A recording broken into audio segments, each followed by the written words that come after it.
ආයිබෝවන් සියලු දෙනාටම ධර්ම සාක්ෂි විකිපීඩියා ලංකාවතේ මම ඔයගොල්ලෝ සියලු දෙනාම සාදරයෙන් පිළිගන්නවා. මගේ ළඟ තිබුණ කලක් තිස්සේ බුදුරජාණන් වහන්සේ ලංකාව ඇසේ කියන තීන්දුව උගාක් ස්වාමීන් වහන්සේලාගෙන් ඇහුවා පිළිතුරු ලැබුණේ වැඩි හරියක්ම දැනටත් ලැබෙන්නේ බුදුරජාණන් වහන්සේ ඉන්දියාවේ බුදු කෙනෙක් හැටියට. මම ඉන්දියාවේ ගිහින් බැලුවා. මට හොයාගන්න බෑ කිසිම සාක්ෂියක්. ඒ නිසා මම හොයලා බැලුවා ලංකාවේ පන්නයි කොහොම හොයලා බැලුවා පොත්පත් කියලා මම මොලේ අවුල් වෙනකම් හොයලා බැලුවා. නමුත් මට පස්සේ තේරුණා මේ වෙන පලානේ හාමුදුරන්ගේ අපි අම්මට්ටාන හාමුදුරන්ගේ විස්තර බලලා එංගලන්තේ තියෙන පොත්පත් කරලා තව චීනෙන් ආපු අයගේ පොත්පත් මට හම්බ වෙලා ඒවත් බලනකොට මට තේරුණා බුදුරජාණන් වහන්සේ ලංකාවේ ඉපදීම වෙලා තියෙන බව. ඒ නිසා මට දැන් ඒව හොයාගෙන යන්න බෑ ඒ කියන නම් වලින්.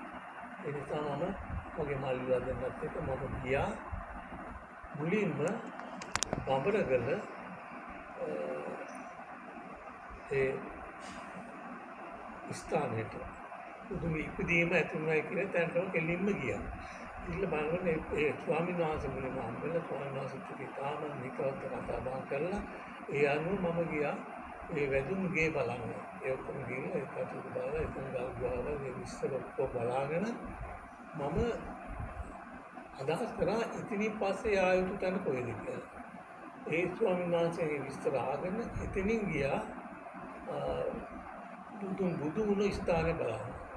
ඒක මම පාරවල් මුකුත් දන්නේ නැතුව හිටියේ. මම හොයාගෙන යනකොට මට පැහැදිලි වුණා දඹුල්ලට ගිහිල්ලා දඹුල්ලෙන් අනුරාධපුර අබරණ යන ජංක්ෂන් එකට ගියා. එතන තියෙනවා මිරිස් ගෝණිය හන්දිය කියලා කරා. සෙට් එක උඩට තියෙනවා. කෙලින්ම ගියා නම් අනුරාධපුරේ දකුණට හැරලා ගියා නම් ආභරණ හන්දිය. ඒ පාර කෙලින්ම ගියා. යනකොට තියෙනවා 110 පෝස්ට් අනුව එතනදී නැවතිලා හිමින් යනකොට ඉස්කෝලේ ඇතුළේ ඉස්කෝලෙන් ගිහලා මම ඇහුවා කෙනෙකුගෙන් ඒ ඉස්කෝලට ආපු කෙනෙකුගෙන් ඇහුවාම මොන බොරුද පිස්සු කතා කියලා එයා අඬ ගියා. වෙන මිනිහෙක් ඒක අහලා ඉන්න ඇවිල්ලා මට කිව්වා ඉතින් තා පොඩ්ඩක් ඉස්සරහට යන්න. නමට තියෙන පාරක් ඒ පාරේ හැල්ලේ යන්නේ කියලා කිව්වා. ඉතින් මම එතන ටිකක් පොඩි කලකිරීමක් ඇති වුණා මිනිහා කියපු කතාව නිසා මම ගිහිල්ලා යනකොට මට තෝරන කුටියට ගහලා තියෙනවා හිරි වටුන්න කියලා. හිරි වටුන්න කිව්වහම අර්ථය තේරුම් ගන්න තුනා කලින් පොත්පත් වලින් සිරි වැඩ උන්න කියන අර්ථය. ඔය හිරි වටුන්න කිව්වහම වෙනත් වචනයක් නේ. ඒ නිසා ඒ පාරිට දුට යනකොට විනාඩි 5ක් 10ක යනකොට බෑවුමකට අන්න මට දැක්කා මේ බෝධියක් තියෙනවා. බෝධිය දැක්කම මම හිතට සතුටක් ආවා. මම එතනට කෙලින්ම ගියා. යනකොට පොඩි පාලමක් කරලා පාලමකට ගිහලා වාහන නවත්තුවා. නවත්තලා ඒ යනකොට තිබුණා ඒ බෝධිය දැක්කා. බෝධිය ලස්සනයි පොඩි ඒ ගිහිල්ලා වැඳලා පුදුලා. යනකොට ඉතින් එහා පැත්තේ තියෙනවා බෝගහක් තියෙනවා. බෝගහකට ගිහිල්ලා බැලුවා වටේ එතන සකස් කරලා තියෙන්නේ බෝගහ වටේ පුරවලා අඩි 3ක් විතර ගෝල් පාට වැටක් දාලා තියෙනවා. ඒ කොම් බැලුවම අනකොට මේ ඒකේ විශාල බෝගහක් ඒ බව පෙන්වන්න නැති වෙන්න බෝගහේ කඳ කපාලා තිබුණේ. මම කපාලා තිබුණා ඒකේ මේ මුලත පේනවා මීටරයක් විතර පල්ලයි. ඒකට තරම් ගිහිල්ලා ගහේ තව තියෙන කපන්න ඒගොල්ලන්ට අඩි 4ක් විතර කොටසක් අයින් කරන්න තියෙනවා. ඒක සම්පූර්ණයෙන් නැති කරන්න මීටරයක් විතර පළලයි මුලත මැෂින් එකේ කපලා තියෙනවා. නමුත් එතන තියෙච්ච වජ්‍රාසනයේ මොනවද නැහැ ගොඩ කරලා තියෙන්නේ. ලස්සනට හදාලා තියෙනවා. අපි එතන මගේ යාළුවෝ කතා කරා ෆෝන් එකෙන් කතා කරගෙන යනකොට දැන් කාගෙවත් ආන් කරන්න එපා භාවනා යෝගී ටික ඉඳලා එතන එන්නේ කියලා. මම එයාගේ කීම් පරිදි මම කිසි කෙනෙක් අහුවේ කරේ නැහැ මොනවද මේක කොතනද මේක මොකද්ද කියලා ඇහුවේ නැහැ. ආන්නත මම භාවනා කරලා ඉඳනාම මම මල්ලිලා දෙන්නගේ ඉඳලා පිටු කියලා ගියා පන්සලට. තව ටිකක් එහාට යන පන්සලට ගිහලා හාමුදුරුවන්ට වැන්දා. වැන්දලා දැන් අපි නිකන් බලන්න ආවයි කියලා කිව්වා. හොඳයි කිව්වා. ඊට පස්සේ අපිට මේ මල්ලාසනේ තියෙන පොඩ්ඩක් බලන්න යන්න කියලා ඇතුළට. ඒ පැත්තට යනකොට මම කැල පරිසරයක් තියෙන්නේ යන්න බය වුණා. කවුරුත් නැහැ. අපිට මල්ලාසන බලලා වැඩ අපිට බලන්න ඕනේ බලගත්තා කියලා මම මාරු වෙලා ආවා. ඒ එනකොට එතන හිටිය ටිකට් කලන්න ගෑනු කෙනෙක් ටිකට් පොතක් කියලා. මම ගිහලා එනකොට එනවා කියලා කිව්වම මල්ලා දෙනවා. නැග්ගා මම එතනට ගිහලා හිටියා. ඉතින් පොඩි ළමයි කියලා ළමයි අතගාලා එන්නකල හිතුවත් මම පෙන්නලා ඉන්න අතරේ අර කාන්තාව නම් කියනවා බලන්න මේ පන්සල කොච්චර දියුණු කරන්න පුළුවන් පන්සලක්ද? ජීවන පලානේ ආඳුරු හින්දා මෙතන මේ බුදුන් වහන්සේ බුදුන්යි කියලා කියන වචනේ එතන මේ දේවංජන ගඟක් තියෙනවා කියලා කියු හින්දා මෙතන කවුරුවක්වත් එතට වැඩි එන්නේ නැහැ. බොරුවක් නේ කරලා තියෙන්නේ. කියලා කිව්වා මට තේරුම් ගත්තා මෙයාගේ අතීතයේ තියෙන මොකක්ද කියලා තේරුම් අරගෙන මම රුපියල් බුදුන්යි කතා පිටියක දාගත්තා. මමත් ඉතා ඉක්මනින්ම මාරු නැගෙවෝ 8 දෙනෙක් විතර මිනිස්සු ආවා ඇතුලේ ඉඳලා මෙතනට. ඒ කියන්නේ වැඩ කරලා මොකක් හරි මේ සාප් එහෙම හදන අය වෙන්නේ නැති ආවා මමත් ඇවිල්ලා වෑන් එකට ගලා ආවෙන්න. ඒ නිසා ඒකෙදි මම ගියේ 2025 ජූලි 3 වෙනිදා. එතකොට ඒ අර පොඩි බෝධිසත්ව තුන අඟල් 30 විතර පොඩි බෝඩ් එකක් ගහලා තිබුණා. ඒක තිබුණේ මේ බුදුරජාණන් වහන්සේ ඉන්දියාවේ පන්න විස්තර තමයි මම කියවෙත් නෑ ෆොටෝ එකක් ගත්තේ නෑ. මේ ඊට පස්සේ මේ බෝඩ් මේ සිද්ධිය මට කියන්න සිද්ධ වුණේ මේ ගිලාවට පස්සේ මම දැක්කා පෝස්ට් එකක් දාලා තියෙනවා මේ 2020 ගිය කණ්ඩායමකින් එක පිරිමි කෙනෙකුව අතුරුදහන් කළා තියෙන එතන. ඒගොල්ලෝ මොනවාරි මේ ගැන විස්තර කතා බහ කිරීමේදී වෙන්න ඇති. එයාව අතුරුදහන් කරලා දවස් 4කට පස්සේ කැලේ ඉඳලා ඒ මලකඳ හම්බෙලා තියෙනවා. ඒ හින්දා දැන් බහනකට තරක් බව සැකයක් ඇති වුණා. නමුත් ඒ හින්දා මම බුදුන් ගැන විස්තර අහන්න ගියේ නෑ. මම බලාලා වැදලා කරලා මම ආවා. ඒ නිසයි මම මේක දාන්නේ ඒ පළාතේ ඉන්න මිනිස්සු මේ ගැන එලි කරනවාට විරුද්ධයි.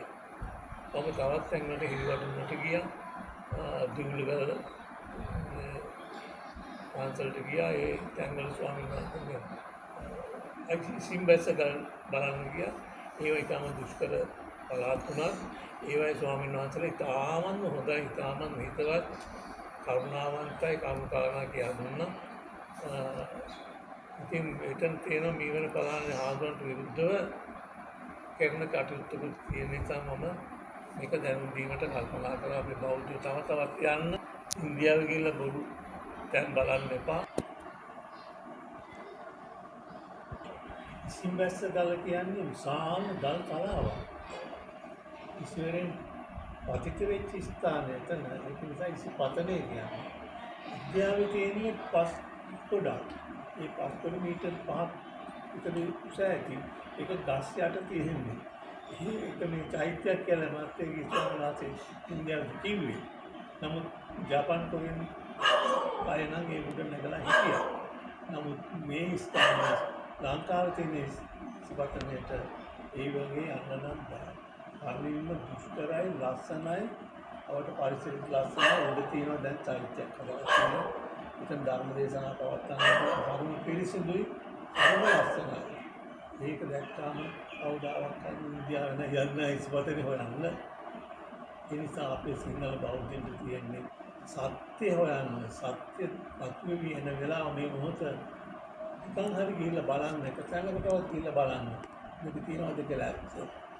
සත්‍ය බලල් කටයුතු කරන්න කියලා මම වර්ධිනී ඉල්ලා සිටිනවා. ඊට පස්සේ ඒ වගේම ගියා හබර්ණ හන්දියේ නුවර පාරේ ටික දුරක් ගිහලා ලිටිගලට ගියා. ලිටිගලට එතන පාරෙන්ද හැදලා යන්න තියෙන කිලෝමීටර් 9යි.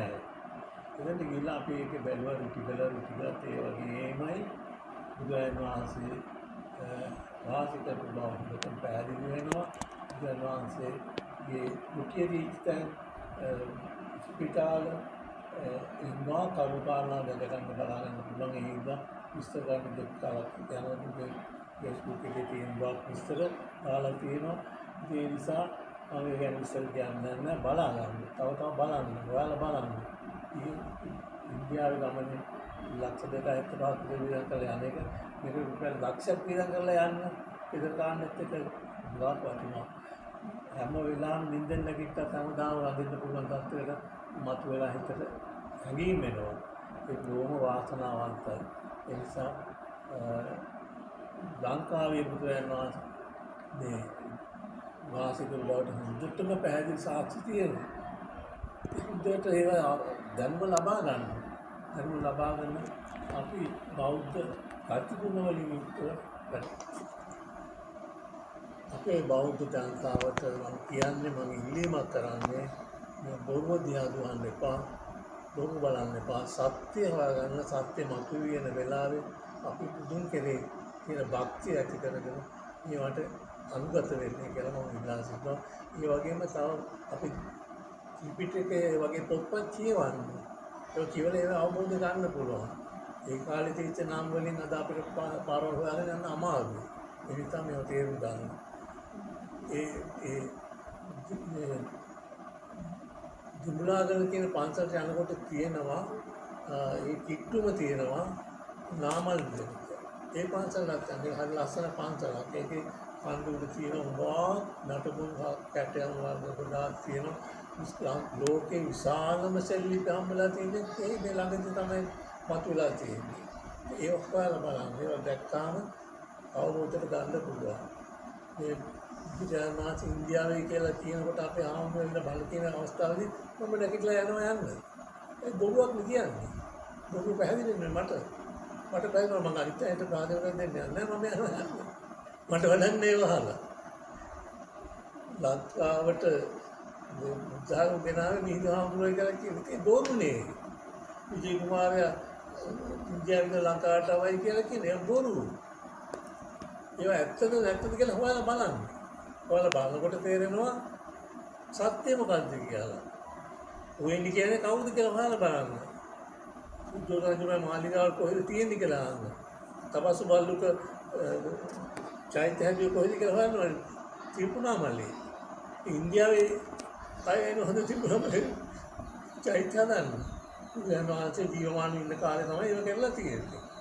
ඒ ඉඳන් හොයලා බලන්න. සාක්ෂි තියෙන ඕන තරම් ඉන්දියාවේ තියෙන දේවල් මට පැහැදිලි කරන්න පුළුවන්. මට කලකිරලා මම ආව ඉන්දියාව ගිහිල්ලා බලන්න දෙයක් නෑ. ඊට වඩා වටිනවා පොළොන්නරුවේ තියෙන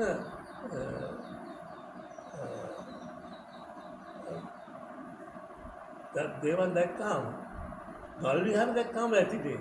ඒ වගේ විශ්වකර්ම වැඩ කරන්න පුළුවන්ද?